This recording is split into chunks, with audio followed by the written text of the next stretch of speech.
Got me a new body, now I need some new tech. No little wood trying to stick me like a toothpick. Got me a Hola putas and cabrones, welcome back to Sincerely Ramis.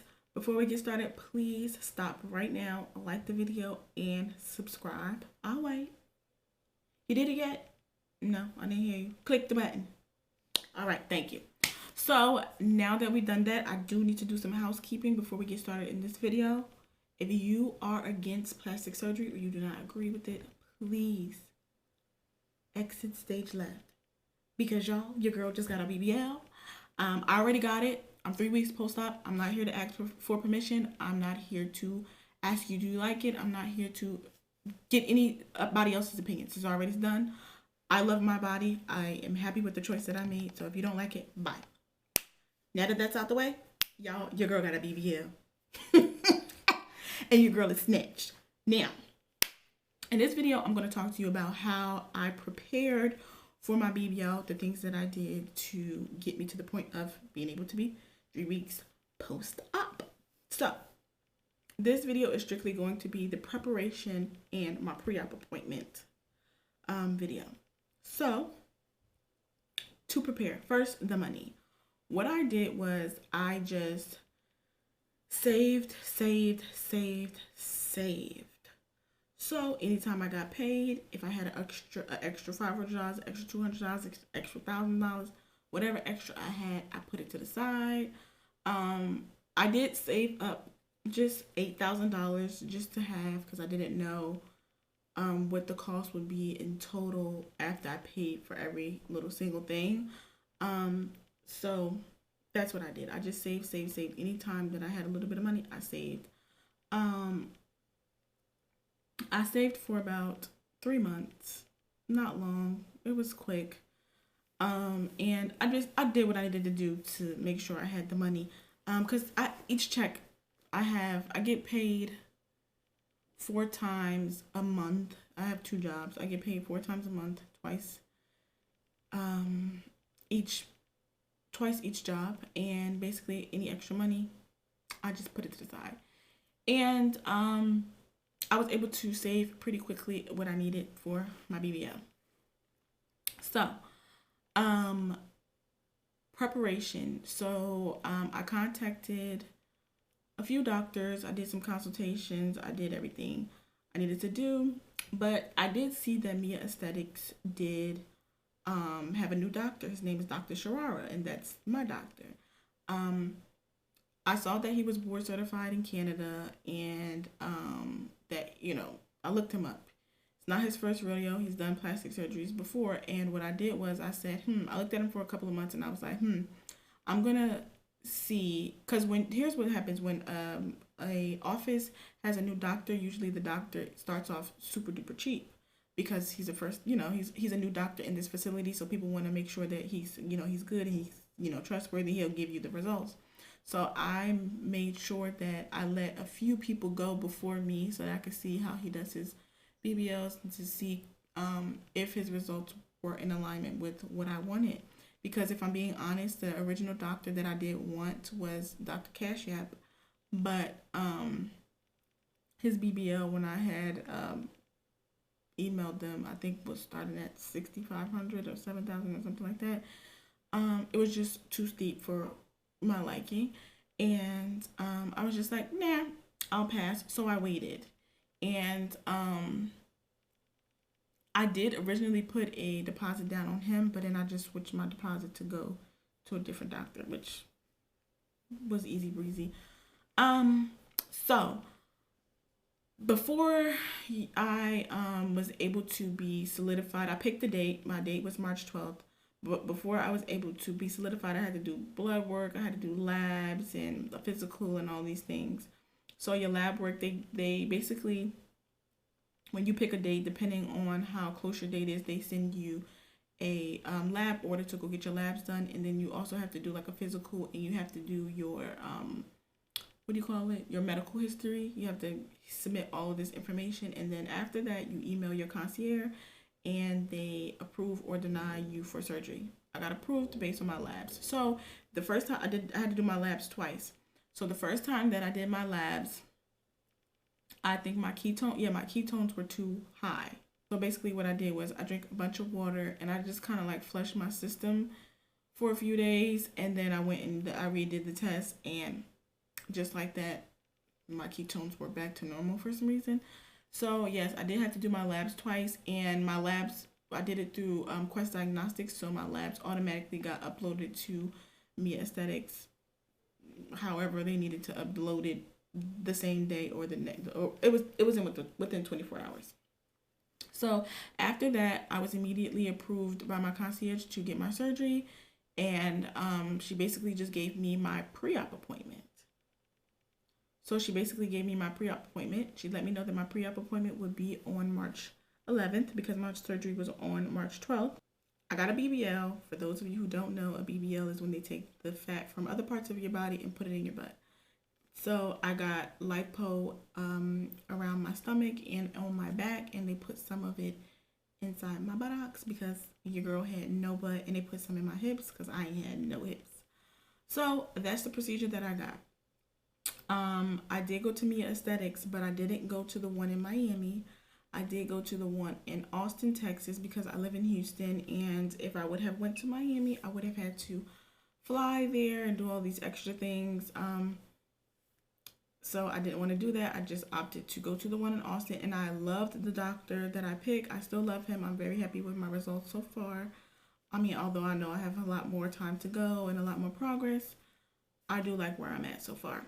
So speaking of my doctor, I did go to Dr. Sharara in Austin, Texas at Mia Aesthetics.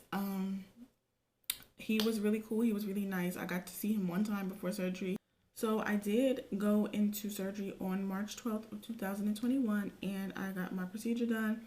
I would say everything went mostly smooth for the most part. I'll just in this video talk to you guys about my pre-op appointment. I didn't stay at a recovery house or anything like that or a hotel. I stayed in an Airbnb. My friends Antoinette and Akila both came with me to Austin to get my surgery to help me with recovery. Super grateful for them. They did make the experience a breeze. It wasn't that bad, if I do say so myself. I expected to be in a lot more pain than I was, but we'll talk about that in a later video. So we got to Austin. I would say the afternoon time because my appointment was in the afternoon. I can't remember exactly what time it was, but I did have my pre-op appointment on Thursday. My surgery was on Friday. So on the 11th, we got there. Just right, literally, maybe a couple of hours before my actual pre-op appointment, we went to go eat, and then we went to my pre-op. So here's what happened at my pre-op appointment.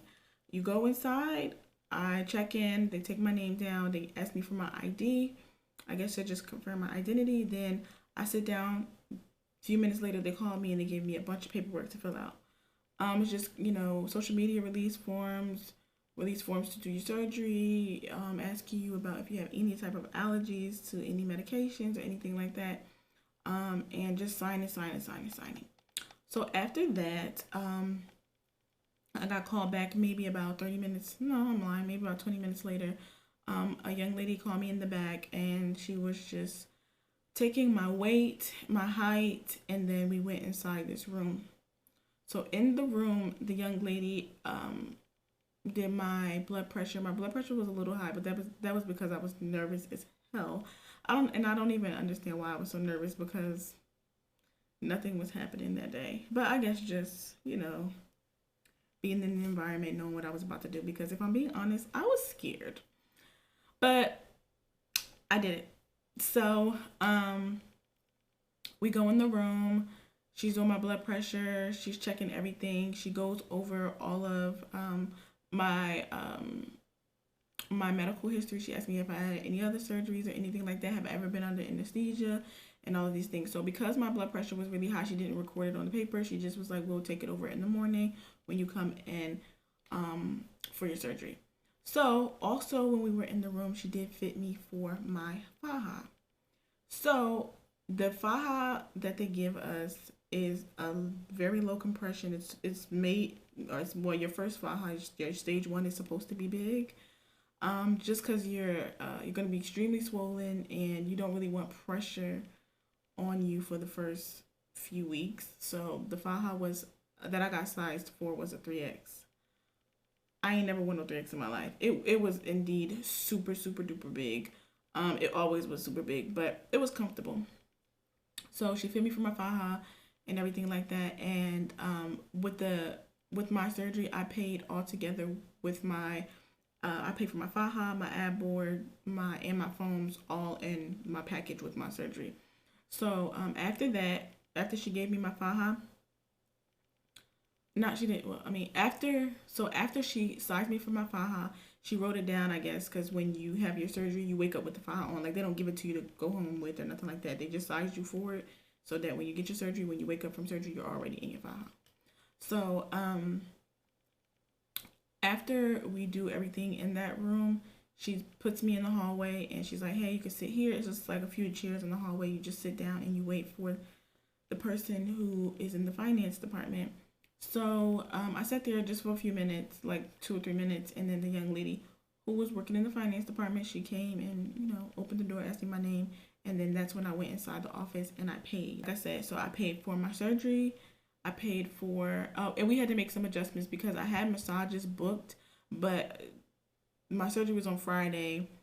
Saturday I was scheduled for a massage at the actual Mia Aesthetics office, and then I was scheduled for one on Sunday, but she told me then when she looked on my paperwork that they're closed on Sunday, so that I would have to reschedule it. And I'm like, "No, I want to go home on Sunday." I was planning to go home on Sunday after my massage, and she was just like, "Okay, don't worry about it." So she canceled it and she refunded me for that. So I canceled I had 3 massages booked. I canceled the 2 out of the 3, and I only kept 1 for my post-op appointment. And I basically just paid whatever my balance was at the time. So I had already put down a $500 deposit. So I just ended up paying the rest of it. And like I said, inside of the price was my it was the price with my faja and all of that.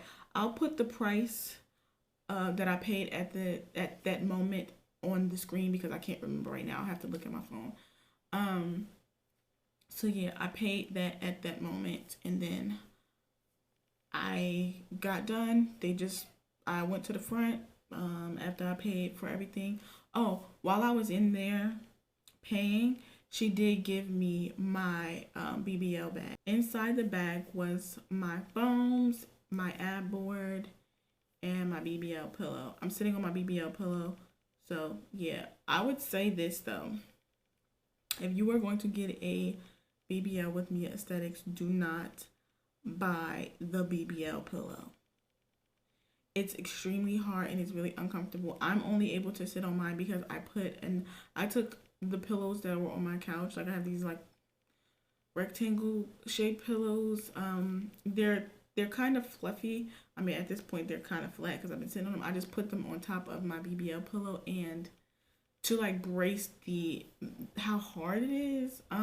I like that it's firm and that it's not so squishy because it doesn't sink you down in anything. I like the firmness of it, but like it makes, because you're supposed to sit on it on your legs, it makes your legs go a little numb if you just sit on it bare. So I just put a pillow down on top of it and I sit like that. I'm not actually sitting on my butt. I sit like on my legs, and that's why I'm like, my posture is super good because that's how I have to sit to make sure my butt doesn't touch anything. But anyway, she gives me my BBL bag, and after that, I pay. Everything was easy breezy. I go back to the front and I asked them, "Hey, so what time do I come in for surgery?" She was just like, "I don't know. We're gonna give you a call in a few hours." She was just basically like, "We're gonna give you a call by 8:00 p.m." So they did. They gave me a call. So after that, after we left the pre-op appointment, we went back to the Airbnb. We unpacked everything. We did whatever we needed to do. We went to Walmart. We did some running around and stuff, and then we just came in. We chilled. I got the call around 7:30, 8:00 ish that my surgery was going to be the next day at 8, and I got ready. They told me all of the things that I needed to do. Oh, I forgot to mention, also in the room with the woman who sized me for my faja, she did give me some antibacterial soap It comes in like this little blue bottle. And she basically just tells me wash. It was two different soaps. It was one that was in the blue bottle, and then there was one that was in this silver package or whatever.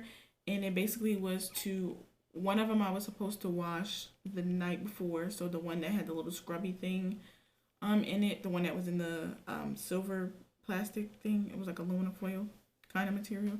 That one I was supposed to do it the night before, and then the other soap I was supposed to do it the morning of, and then go to surgery. So that's what my pre-op appointment was, and y'all, I'm gonna give y'all the tea on my actual surgery, like the day of my surgery, in the next video. And if you guys have any questions, feel free to slide in my DM. Feel free to hit me here. Put anything that you want to know in the comments, and I'm gonna do like a Q&A in another video coming up. If you do want to ask me anything specific about my doctor, like I said, his name is Dr. Sharara. I'm happy to answer any questions that you guys do have. But yeah, I'll see you guys in the next video. Make sure you like, comment, and subscribe.